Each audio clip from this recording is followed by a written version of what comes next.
going on, MMA fans? I'm back to do a collaborative video segment with Osborne and McCarty on the issues with reffing.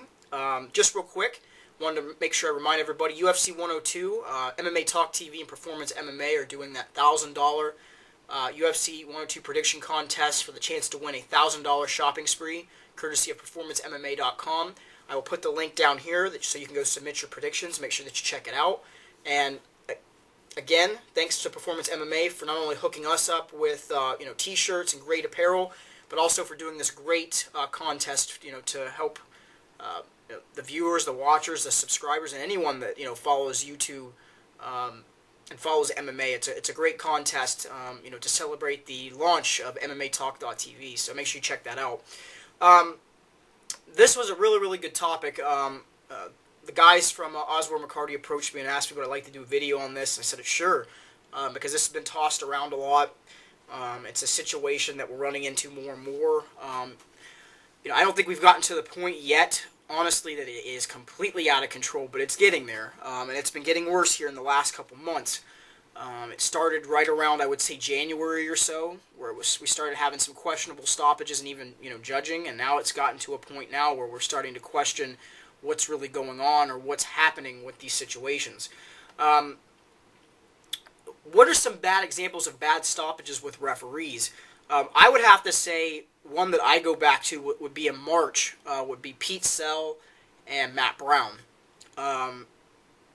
Yves Levine let that fight go on way too long. Even Matt Brown was saying, what do I have to do to stop this fight?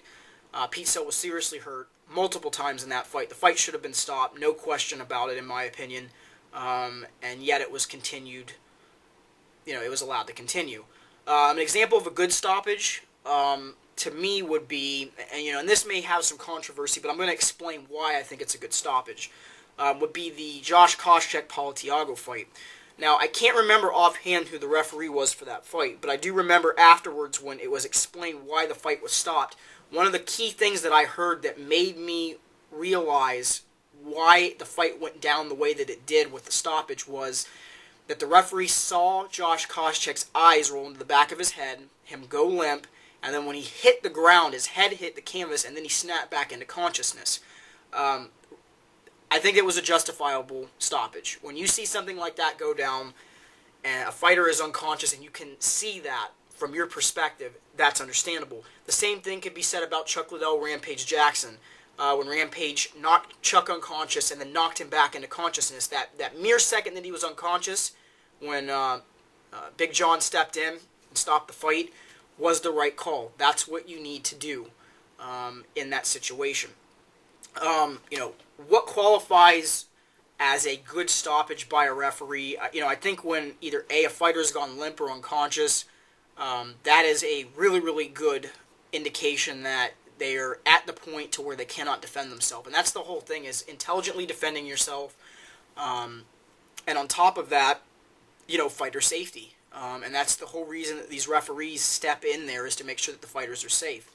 If a fighter can't intelligently defend himself, if he's put in a precarious position with a submission where he may cause serious irreparable damage to his arm, that is a good stoppage. A perfect example would be Tim Sylvia, Frank Mir. If that hadn't have been stopped, we can only imagine where Tim Sylvia's career would have been today. I think those are examples of good stoppages. Being unconscious, like I said.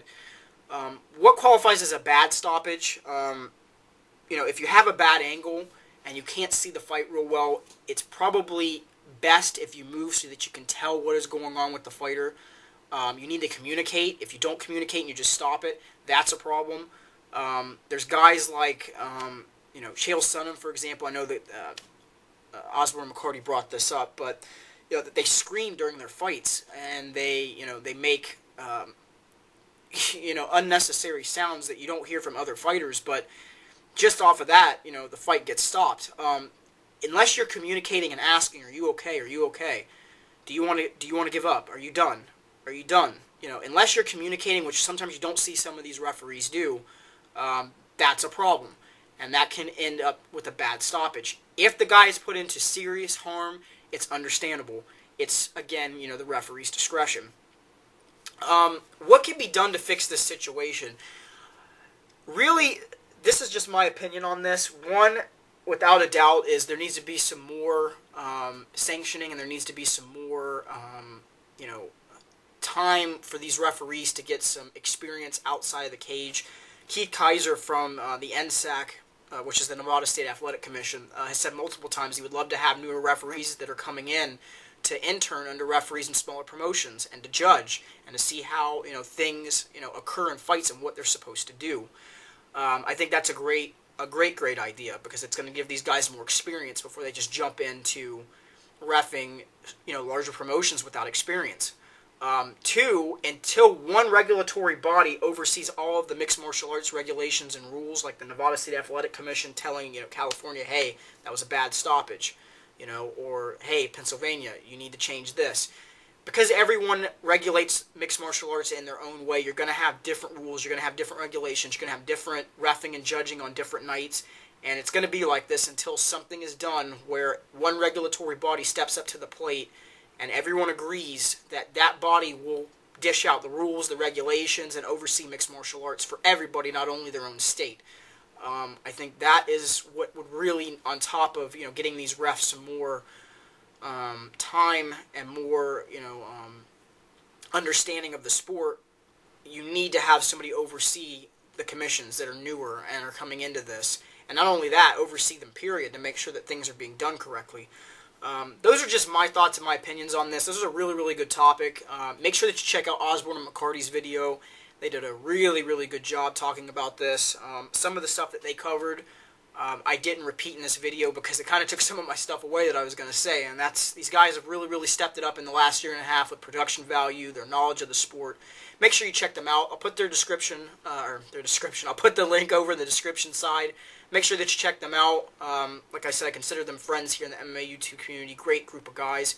Make sure that you check out the UFC 102 prediction contest, courtesy of MMA Talk TV and Performance MMA. If you win the contest, you get a $1,000 shopping spree.